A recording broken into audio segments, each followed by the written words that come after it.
Look, we are all subject to incentive and reward. That's just human nature. And it is true that we are presented with different incentives and different rewards. Progressives, however, have long sought a reset in our economy, whether through some proletarian revolution or the Cloward pivot strategy.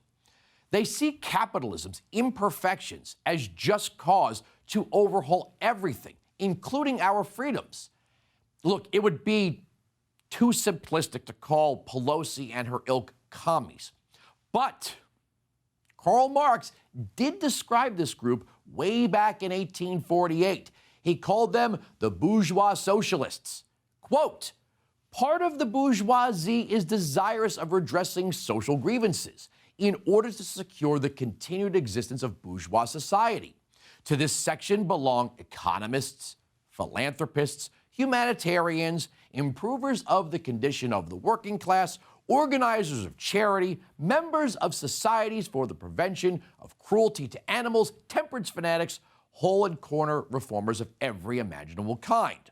This form of socialism has, moreover, been worked out into complete systems. It is summed up in the phrase, the bourgeois is a bourgeois for the benefit of the working class."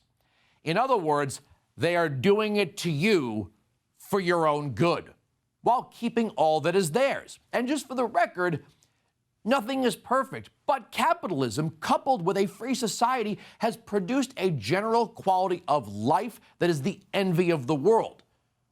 Through the ages, there have always been people who have believed that humans needed to be stripped of free will for their own good. They see others, the masses, as dangerous, burdensome, even imbecilic. There are more professional intellectuals on the left trying to strip the citizen of his or her freedoms than there are on the so-called right trying to stop them. So here's the argument. Maybe this virus is giving the Democrats and the left as a whole something they've always wanted, or at least it's setting the stage for the kind of system they've always dreamed of: a crumbling economy and desperate people they can control, where the rich themselves, like Nancy Pelosi, get richer, and the middle class is virtually non-existent. Why would they do this, you ask? Why? Well, let me ask you, do you really think the 1% of Democrats are out there for the small business owner and their employees? That's a mess.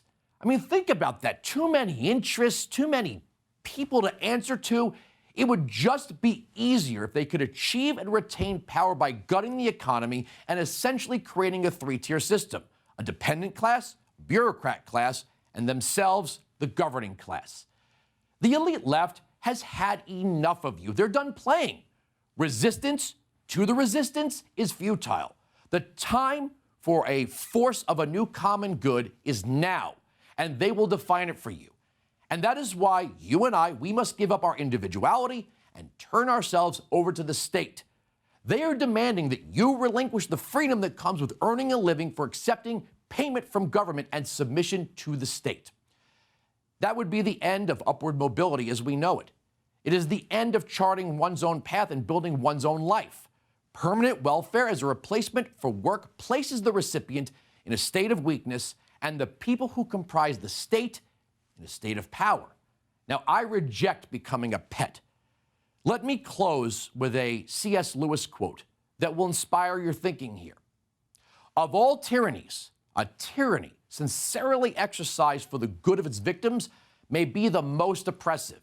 It would be better to live under robber barons than under omnipotent moral busybodies. The robber baron's cruelty may sometimes sleep.